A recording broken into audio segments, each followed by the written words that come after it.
नमस्कार, good morning. Speak up for the constitution. संविधान के समर्थन में जोर से बोलो।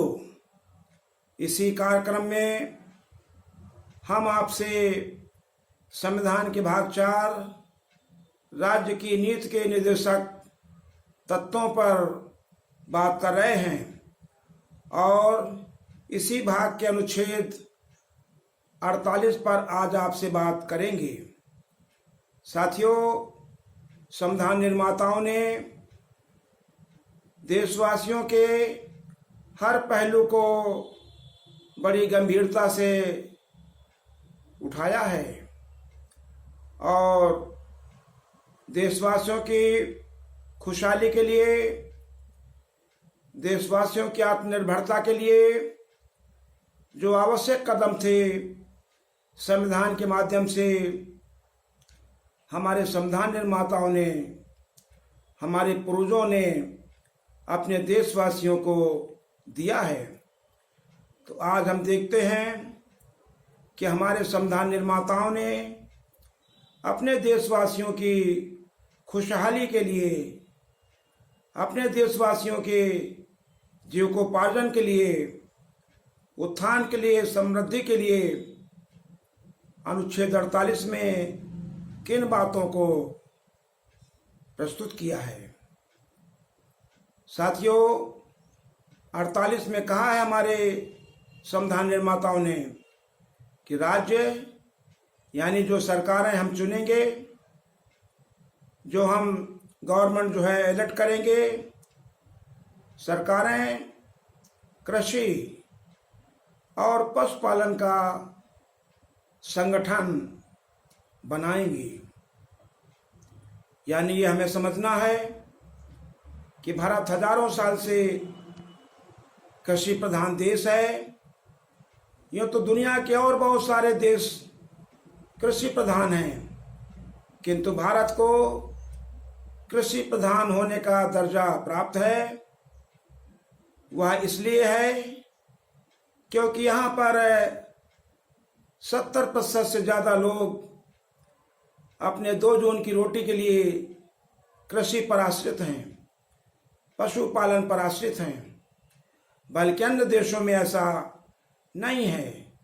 कुछ देशों में तो 10% ही लोग कृषि कार्यों में लगे हैं, बाकी 90% लोग उद्योगों में, अन्य जो है सेवाओं में लगे हैं। तो भारत चूँकि कृषि प्रधान देश है, इसलिए यहाँ के संविधान निर्माताओं ने ये बात समझी और राज्य को निर्देश दिया, राज्य को आदेश दिया कि राज्य जो है कृषि और पशुपालन का एक ऐसा संगठन बनाएगा जिसमें विज्ञानवाद और जिसमें सुधारवाद हो। हमारी कृषि में अगर विज्ञानवाद लागू नहीं किया गया तो देशवासियों को कृषि से भोजन उपलब्ध नहीं हो पाएगा, देशवासियों को फल नहीं मिल पाएंगे। अगर हमारी कृषि और ये पशुपालन के संगठन में साइंटिफिक जनर नहीं होगा, रिफॉर्मेशन नहीं होंगे, नस्लों में सुधार नहीं किया जाएगा, तो हमारे पशुओं की नस्लें भी अच्छी नहीं होंगी, वो दुधारू नहीं होंगे और भारवाहक भी अच्छे नहीं होंगे। तो संविधान निर्माताओं ने कहा कि राज्य कृषि विश्वविद्यालय खोलेगा, बहुत सारे कृषि विश्वविद्यालय खोलेगा, राज्य पशुओं के लिए वैज्ञानिक सेंटर खोलेगा, पशु चिकित्सालय खोलेगा, पशुओं के उन्नतशील पशुओं की वैरायटी लाने के लिए जो है रिसर्च सेंटर होंगे। हम देखते हैं कि हमारा देश में कृषि विश्वविद्यालयों का बड़ा अभाव है।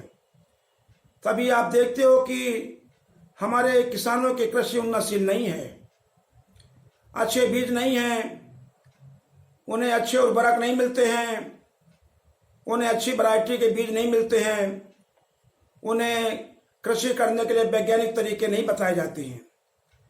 हमारे देश में आज तक अब तक 400-500 विश्वविद्यालय होना चाहिए, हजारों की संख्या में अस्पताल होने चाहिए, और वे अस्पताल संवर्धन करें पशुओं का। साथ ही साथ हमारे संविधान निर्माताओं ने एक बात और कही कि जो दुधारू पशु होंगे, भार ढोने वाले पशु होंगे, इनका वध, इनकी जो स्लॉटरिंग है रोकी जाएगी। खास तौर से गाय और बछड़े की स्लॉटरिंग रोकी जाएगी, अन्य पशुओं की भी स्लॉटरिंग रोकी जाएगी। लेकिन आप देखते तो स्लॉटरिंग हो रही है। अब तो जहां पशु और कृषि एक दूसरे के पूरक थे, एक दूसरे के लिए एक जरूरी थे, अब तो किसान पशुओं से घृणा करता है। किसानों की फसल पशु खा जा रहे हैं। तो एक कानून होने के बावजूद भी पशुओं के साथ हिंसा होती है, क्योंकि दूसरे एक दूसरे के पूरक नहीं रहे हैं। किसान पशुओं को चारा देता नहीं है, उन्हें पालता नहीं है। ये सरकारों की गलती है, ये व्यवस्थाओं की गलती है। इस क्षेत्र में लगे हुए जो संगठन हैं, अधिकारी हैं, व्यवस्थाएं, संस्थाएं, वो नहीं देखभाल कर रही हैं, और अनुच्छेद 48 की जो भावना है वो लागू नहीं है। इसलिए जहां संगठन करने की आवश्यकता थी पशु और कृषि के बीच में, उनमें संगठन बिगड़ गया है। एक दूसरे के दुश्मन हो गए हैं। किसान पशुओं का दुश्मन है और पशु भी किसानों की हानि कर रहे हैं। अब पालतू नहीं है, दुधारू पशुओं की भी स्थिति खराब है। तो प्यारे भाइयों, हमें ये समझना है, भारत जब कृषि प्रधान देश है तो हमको अपनी कृषि को, पशुपालन को अच्छा करने के लिए ऐसी सरकारें लाना है जो संगठन करें, ऑर्गेनाइजेशन करें, संस्थाएं खोलें और विकास करें, और वैज्ञानिक तौर से विकास करें। धार्मिक तौर से विकास नहीं हो, वैज्ञानिक तौर से जब विकास होगा तो हमारी कृषि भी अच्छी होगी और हमारा पशुपालन भी अच्छा होगा। तो ये बहुत महत्वपूर्ण हमारा क्षेत्र है, कृषि और पशुपालन, और ये बात अनुच्छेद 48 में कही गई है। इस अनुच्छेद को और अधिक जो है गौर से लेने की आवश्यकता है। सरकारों को चाहिए, अधिकारियों को चाहिए, संस्थाओं को चाहिए, ये पशु अस्पतालों को चाहिए कि अपनी भूमिका का सही पालन करें और भारत को भूख से, दूध की कमी से, कुपोषण से बचाया जाए। इस पर हमने बात किया। बहुत बहुत धन्यवाद। जय जन, जय उत्थान, जय भीम, जय भारत, जय मजदूर, जय किसान। खुदा हाफिज।